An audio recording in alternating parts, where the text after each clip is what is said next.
Day 4 at the CrossFit Games, Saturday. Today, we were at the pool in Wisconsin, University of Wisconsin. We did the, whatever they called it, rinse and repeat workout, which was some short intervals of 50 meters of swim, and then you accumulated calories on the ski, went up every round, and then you had 2 max efforts at the end. It was an interesting workout. I'm working on my swimming. I'm still not the best. So for me, I was trying to just be really smooth in the water so that I didn't have to like feel really gassed on the ski, not overwork my arms too much. I mean, it was fine. Like I probably didn't push the first AMRAP as hard as I could have because I wanted to make sure my last swim didn't end up fully tanking. And I think I just left a little bit too much on the table in that round. So it ended up being fine. You just kind of push the ski as hard as you can in the last couple rounds. And I'm generally a really good skier, so I just think I probably over strategized it and was a little bit of a coward and probably needed to push a little harder than I did. But it went fine. And it was actually kind of a nice way to start the day because it wasn't, well, the loading wasn't super hard. It was kind of like easy on your body, like a little swim. It was harder on your like lats and triceps, but you recovered from it super fast. It didn't really beat anybody up too bad. So we did that, came back, had a pretty quick turnaround, and then we had to do an interval workout in the afternoon, which was 3 rounds of wall balls to 20 wall balls to 12 feet targets, and dumbbell snatches, 6 dumbbell snatches at 100 pounds, the squat snatches. So it was like fast sprint round repeats with long rest, 4 minute between rounds, and then you just got scored based on your total time. So it really came down to just being pretty clean. If you made any mistakes or got like a single no rep in any one of the 3 rounds, it would cost you enough to sort of drop you out of the top 10 kind of thing.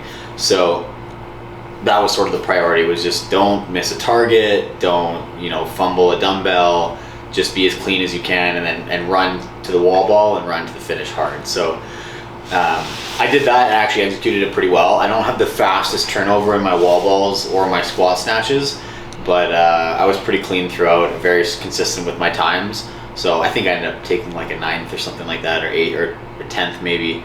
But it was good. I couldn't ask for much more. I didn't make any mistakes, and that was kind of what that workout was. Beat some of the guys that I needed to beat, which was good, and set me up well for the evening event, which was our spotlight event, and it was a heavy sandbag to shoulder, which was kind of cool to do an odd object workout for our max lift. And man, everybody lifted a lot heavier than we thought. The sandbags were starting at 240 and then ending at, in the end, 350 pounds. And in the back, we had like a 230, a 260, and a 300 bag. And I think only a few people managed to really lap the 300 well. One guy put it to shoulder in the warm-up. Everybody else just kind of was doing the 260 and not doing it very well. And boy, when we got out there, like nobody really missed until like the 300 bag, and then even then only a couple. People started to really drop off at about 320, 330. So everybody went way deeper than we thought.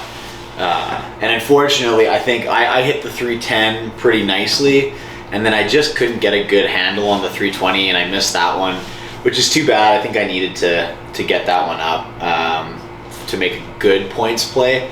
I'm like, it was fine. I think I had it in me, and I was like technically not doing it well. And so I ended up in a big tie break for people that missed the 320 and crushed the tie break. But I really wish I was in the tie break for the people missing at 330, because there was another big pile up there. And had I just done the same tie break time in that round, I would have picked up a lot of places. So I feel like I left a little on the table this evening. But those spotlight events are super fun. Last year I think I got way more than I expected out of the spotlight event. And this year I got a little less than I expected. So that's what happens sometimes in competition. But cool way to end the day. Cool to do a max lift with something other than traditional Olympic lifting that we see. So I thought it was pretty cool. I thought it ended up being a really nice workout. And the day in general was like a little kinder to our bodies than the last few days. The pool in the morning and the ski was like a nice move around, flesh you out.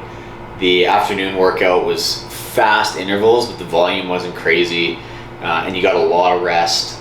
And then this evening was like, you're resting for 4 minutes between lifts, so you're doing a lot of standing around, staying warm, doing one heavy lift, and then moving on. So it was kind of just a little bro out session on the floor, and so I will see. I should be well rested for tomorrow. We'll get a good night's sleep tonight. We got an early start again tomorrow, and I think 3 more to go. We're gonna have 1 in the morning in the North Field, as long as we don't get rained out again, and then we should have 2 back-to-back, I think, to close it out. So it'll be a pretty epic finish. That podium race, the top 3 right now are super tight, and it's gonna be cool because a 200-point finish can kind of throw a bomb into that, and it's pretty close. So any of those guys could win it, or they could be fully shuffled around. So it's gonna be an exciting finish, and I'm gonna try to put a few strong finishes in to not finish the weekend. I've been really up and down, so it'll be nice to try to park a few nice top 10s in, top 5s, and score some points to finish the weekend, and try to just roll out with a little confidence, lick my wounds for next year.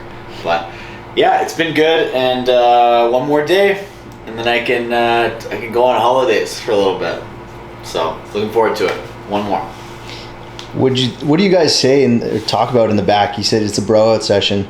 When you guys are just sitting there between lifts, what are you guys saying? Everybody's watching each other, right? So when some people are really like struggling, it's kind of like when you watch someone hit a really ugly lift, and people are just like, oh man, like, did you see so and so? Like, that was disgusting. And we're kind of like giving each other a hard time. I don't know. You're aware of who you need to beat and who's like. It's fun. It's people are generally pretty encouraging for at least the first little while if people are struggling, and then when you start getting into the tight races where you're like, yeah, these are getting real heavy and I need to beat these guys, it's like it gets a little quieter. We were watching the tie breaks too. Anybody who was in a tie break, to see what the most efficient way to move the bags was. I know when the women went, they moved the heavy bag first and ended light, seemed to be the fastest way to do it, but the men did it the opposite way. They went light first and heavy last, and I think part of the reason is the size of that 200-pound bag. It takes up a lot of space, and so you need to be able to get down and grab it. So if you just fling the 100 out of the way quick, and then you've been lifting like 300-pound bags, so the 150 doesn't feel too bad, you can kind of fling that one too, and then you've got space to get a good purchase on that heavy bag. Whereas if you try to do the heavy first, you got to kind of like squat down you're like in the way of the other bags, and it's just a little bit awkward. So we were kind of watching to see what works best. So if you get in that situation where you've got a 5-way tie break and it's worth a lot of points, you got to know what to do. Now you got a couple young fans watching this, so I don't know, actually might come to Hudson and Max. Hudson's in grade 1, and he's watching all these. He's picking this as his YouTube for the day to watch. Oh, sweet. Well, I'll say hi to Hudson and Max. Thanks for watching. Awesome. Yeah, good job today. See you tomorrow.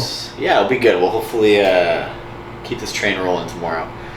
And, fight for 1 more day.